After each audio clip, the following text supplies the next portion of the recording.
एक क्रूर दैत्य की हस्ती मिट जाने के बावजूद उसके द्वारा खौफ, जुल्म और खून से लिखी गई एक भयानक दास्तान बरसों मासूमों के जहन में अपने पन्ने पलटती है।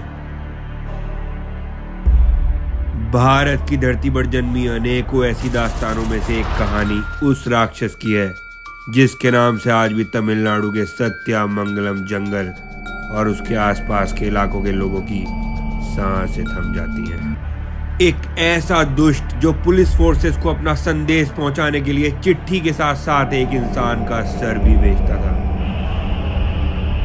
जिसका मात्र नाम ही बड़े बुजुर्गों की नींदें खा जाता था। तो वहीं वो डायलॉग जिसने इन्हीं जंगलों में जन्म लिया कि जब दूर दूर कोई बच्चा सोता नहीं था तो माँ कहती थी, बेटा सो जा वरना वीरप्पन आ जाएगा।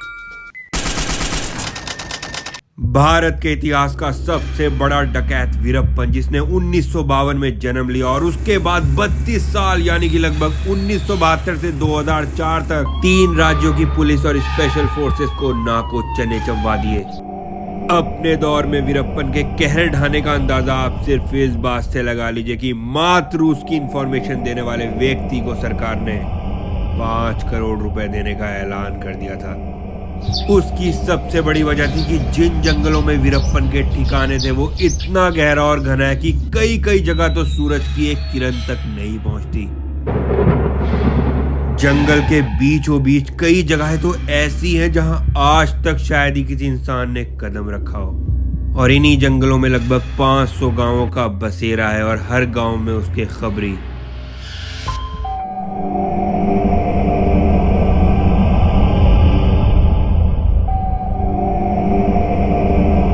पुलिस निकलती बाद में थी और वीरप्पन तक उनके आने की खबर पहले पहुंच जाती थी।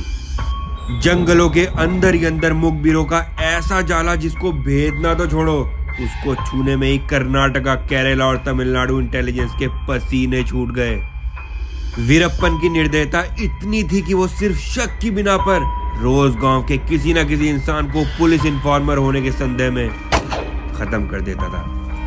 सत्यामंगलम जंगल से गुजरने वाली हर मंत्री और पुलिसकर्मी की गाड़ी अपनी जान हथेली पर लेकर आगे बढ़ती थी, क्योंकि कब किस झाड़ के पीछे से मौत सामने आकर खड़ी हो जाए कुछ नहीं पता।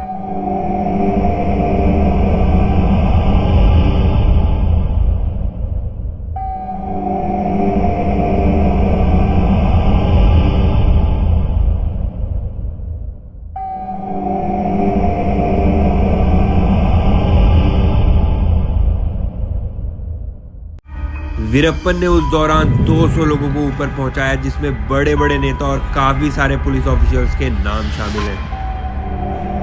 उसने अपने दौर में लगभग 3000 हाथियों को मारा और उसके बाद हाथी दांत को स्मगल किया।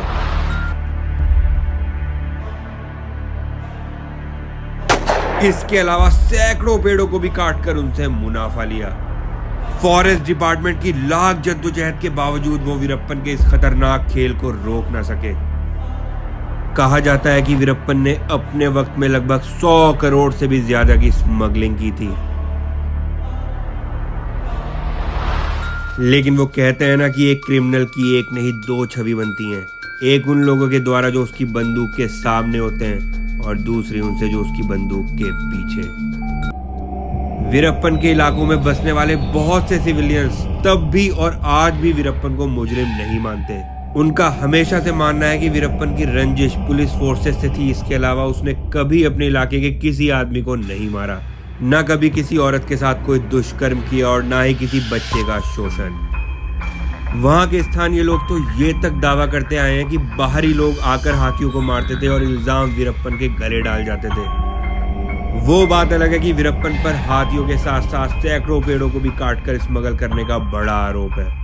बरसों घात लगाए रखने के बाद आखिरकार 2004 में तमिलनाडु स्पेशल टास्क फोर्स ने 3 साथियों समेत वीरप्पन का दी एंड तो कर दिया। लेकिन उसकी दहशत का प्रकोप आज भी सत्यामंगलम में इतना है कि वहां के जंगलों के बीच में से गुजरती राहगीरों की हर सवारी को यह आभास होता है कि ना जाने कब कहां पेड़ों के पीछे से कोई गोली उनकी कहानी का अंतिम पन्ना लिखने आ जाए।